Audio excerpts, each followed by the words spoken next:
Shalom sahabat RPKM yang diberkati Tuhan dan seluruh mahasiswa Sekolah Tinggi Teologi Kataros Indonesia Bekasi. Kembali bersama-sama kita akan melanjutkan pembelajaran tentang doktrin satanologi atau doktrin malaikat yang jatuh, malaikat yang jahat, dengan topik yaitu mengapa iblis banyak pengikutnya. Mengapa iblis ataupun setan banyak pengikutnya? Ya, di sesi yang sebelumnya sudah dijelaskan ya, apakah iblis dapat berkembang biak atau punya keturunan, dan jawabannya sudah sangat jelas. Maka kita lanjutkan lagi, mengapa iblis banyak pengikutnya, dari mana ya asal usul dari pengikutnya itu sehingga sebanyak malaikat yang jatuh itu banyak ataupun iblis. Jadi perhatikan di sini, jika iblis tidak dapat berkembang biak, lalu pertanyaannya lagi, mengapa mempunyai banyak pengikut? Nah, itu dia ya. Oke, baik. Bapak Ibu saudara kasih Tuhan, tadi sekali lagi di sebelumnya saya sudah jelaskan bahwa sudah sangat jelas bahwa malaikat di surga tidak kawin dan tidak dikawinkan. Maka dengan sendirinya mereka tidak bisa berkembang biak. Ya, demikian juga dengan iblis yang adalah mantan malaikat yang cantik dan bijaksana itu, ya, juga tidak bisa berkembang biak. Nah, kalau jika tidak bisa berkembang biak, mengapa pengikutnya banyak sekali? Dan bahkan para pengikutnya ini datang dari mana saja, ya itu. Dari mana itu datangnya itu? Nah, ini perlu kita menjawabnya tentu sesuai dengan kebenaran Alkitab. Tadi Alkitab ataupun firman Tuhan dengan jelas memberitahukan bahwa tatkala iblis ataupun Lucifer melancarkan tindakan makar yang ingin melengsarkan Tuhan dari tahtanya, bahwa ia bukan seorang diri, melainkan banyak pula malaikat yang lain mengikuti jejaknya, ikut makar, ya kan gitu ya. Nah, di kitab Wahyu disebutkan bahwa tindakan makar tersebut mengakibatkan terjadinya peperangan dahsyat di surga.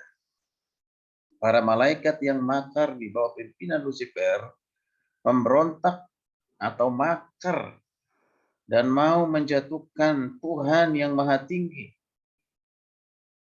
Sedangkan para malaikat yang masih loyal pada Tuhan di bawah pimpinan Mikael menyebut serangan tersebut, ya. Jadi menyebut serangan tersebut, ya. Artinya di sini merebutnya, maksudnya di sini Mikael dengan Lucifer akhirnya berperang, ya, menyambut serangan tersebut. Ya. Akhir dari peperangan tersebut, iblis bersama antek-anteknya dikalahkan dan dilempar keluar dari surga. Ya, saya akan baca kitab ini ya. Ya, di mana tertulis kitab 12 ya, Wahyu 12. Kitab Wahyu 12 ayat 7 sampai yang ke-9. Saya akan baca begini. Demikian firman Tuhan di kitab Wahyu 12 ayat 7 sampai yang ke-9, maka timbullah peperangan di surga. Timbullah peperangan di surga. Mikael dan malaikat-malaikat berperang melawan naga itu. Dan naga itu dibantu oleh malaikat-malaikatnya. Naga itu yang dimaksud dengan simbolis itu adalah Lucifer. Dan ada malaikat-malaikatnya, berarti pengikutnya. Ya, dibantu oleh malaikat-malaikat, para perhatikan di sini ya. Tapi mereka tidak dapat bertahan. Tidak dapat bertahan. Mereka tidak mendapatkan tempat lagi di surga. Tidak bertahan berarti kalah ya. Hingga dilemparkan ke surga. Dan naga besar itu, si ular tua itu, yang disebut dengan iblis, ya itu dia, atau satan atau setan, yang menyesatkan seluruh dunia, dilemparkan ke bawah, dilemparkan ke bumi. Ia dilemparkan ke bumi bersama, ini dia, ia dilemparkan ke bumi. Siapa ia? Itu adalah Lucifer, yang satan atau iblis itu kata dilemparkan ke bumi bersama dengan apa? Malaikat-malaikat lainnya. ya, malaikat-malaikat yang lainnya yang ikut berontak. Jadi Alkitab terlalu jelas, yang sangat jelas mengungkapkan berapa banyak, ya. Alkitab tidak terlalu jelas mengungkapkan berapa banyak malaikat, ya, yang jatuh itu menjadi pengikutnya Lucifer, ya, pengikutnya Lucifer. Tidak. Memang dalam kitab Ibrani disebut jumlah malaikat dengan angka beribu-ribu, ya, di Ibrani 12. Saya baca Ibrani 12. Ya, Ibrani 12 saya akan baca, mana dia, kitab Ibrani, ya, Ibrani 12 ayat yang ke-22.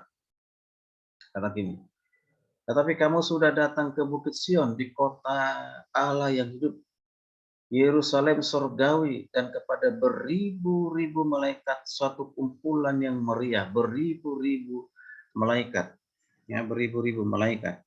Nah, kalau beribu-ribu ini, kata ini kalau diterjemahkan, ya, itu dalam bahasa Yunaninya disebut dengan muriasiin, ya, muriasin, ya, muriasin.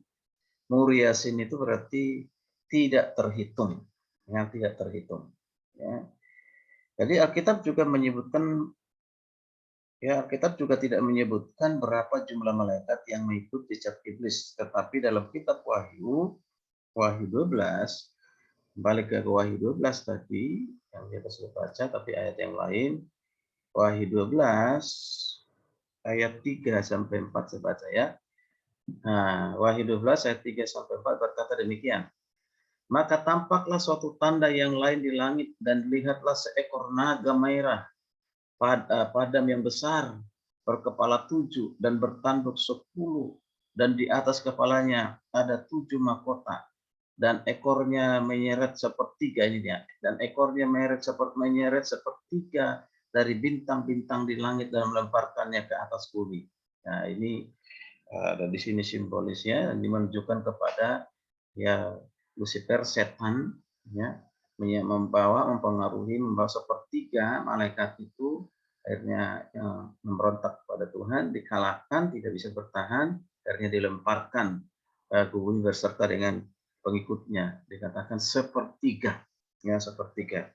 Jadi kita perhatikan di sini disebut bahwa naga merah berkepala, tadi itu berkepala 7 dan bertanduk 10, di atas kepalanya ada 7 mahkota, dengan ekornya menyeret sepertiga bintang-bintang di langit.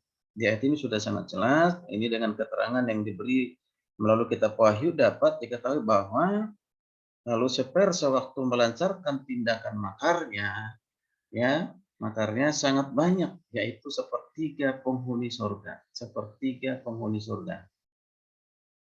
Baik, Bapak Ibu dan Tuhan, dengan penjelasan ini maka jelas bahwa banyaknya pengikut iblis bukan karena berkembang biak atau ada keturunan, tetapi dari sananya sudah memang banyak, yaitu sepertiga. Jadi pertanyaannya, mengapa iblis banyak pengikutnya? Yang lagi bukan karena memiliki keturunan ataupun berkembang biak, tidak, ya, tidak, memang dari sananya sudah diciptakan banyak, ya, mengikuti Lucifer, setan, ya, itu sepertiga. Itulah makanya malaikat itu, maksudnya malaikat yang jatuh ataupun iblis itu banyak pengikutnya. Kiranya ini bisa menolong pemahaman kita, dan jika ini boleh menjadi berkat bagi Bapak Ibu saudara kasih Tuhan, jangan lupa di like, diresponi, dan juga atau berikan komentar, dan dimohon juga supaya di subscribe. Puji nama Tuhan, shalom, sampai bertemu kembali di topik berikutnya, tetap berhubungan dengan setan atau iblis. Tetap ikuti supaya pengetahuan kita semakin diperkaya. Puji nama Tuhan, shalom.